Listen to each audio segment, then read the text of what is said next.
নমস্কার।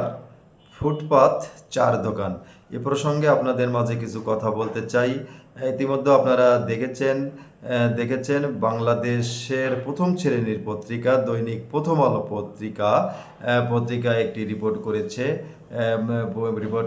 ঢাকা বিশ্ববিদ্যালয় এবং ঢাকা কলেজের ছাত্রদের মধ্যে সংঘর্ষ। শাহনেওয়াজ হলের সামনে নিউ মার্কেট এলাকায় গতকাল মধ্যরাত্রে রবিবার সংঘর্ষ হয়েছে ঢাকা বিশ্ববিদ্যালয়ে এবং ঢাকা কলেজের ছাত্রদের মধ্যে। সংঘর্ষে 5 জন আহত হয়েছে, এটাও জানা গেছে। সংঘর্ষ হয়েছে কি নিয়ে? ফুটপাতে চার দোকান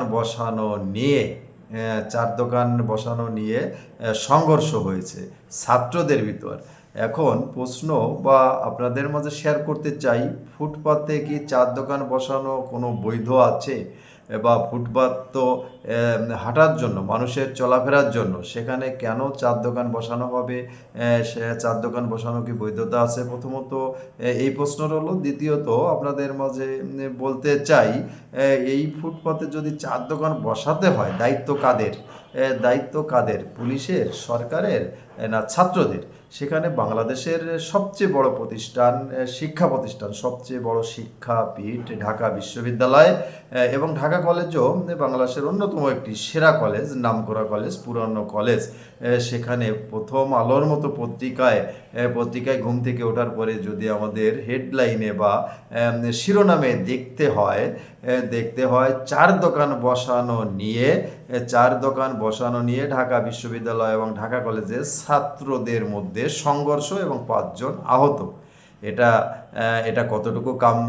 আমাদের প্রত্যেকটা পরিবারের ছেলে মেয়েদের পড়ালেখা করানোর জন্য মা বাবা যে কষ্ট করে, যে পরিশ্রম করে, সেটা আমরা যার বিবেকের কাছে প্রশ্ন করলে জানতে পারবো। আমরা বেশিরভাগই বাংলাদেশে মধ্যবিত্ত পরিবারের লোক, গরিব পরিবারের লোক, দরিদ্র পরিবারের লোক, সেখানে আমরা পড়ালেখা করতে আসি।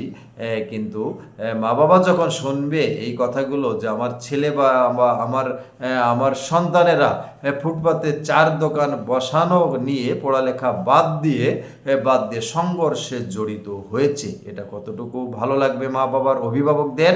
আপনারা মতামত জানাবেন। আমরা এ ধরনের বিষয়ে আমরা দেখতে চাই না, আমাদের কাম্য না। আমরা চাই পড়ালেখা, শান্তি। সবাই ভালো থাকবেন।